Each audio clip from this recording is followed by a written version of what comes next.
Hi and welcome.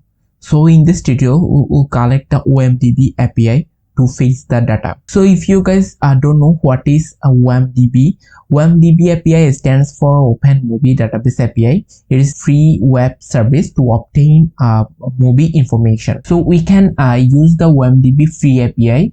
It gives us, which is completely free. So now we are going to learn how to collect the API key from the OMDB API. So basically, if you go to the omdbapi.com, you can see this interface. Here you can see the parameters by search. How can you filter the search result? How can you send the parameter through the endpoint? If you come to this omdbapi.com, here in the top header you can see the API key. If you click the API key, you can see the new interface where you can get the OMDB API, but you can use the Patreon or you can use the free gives us 2 requests per day. It's a limited version. In the free, in our case, free would be the good enough, so we select the free.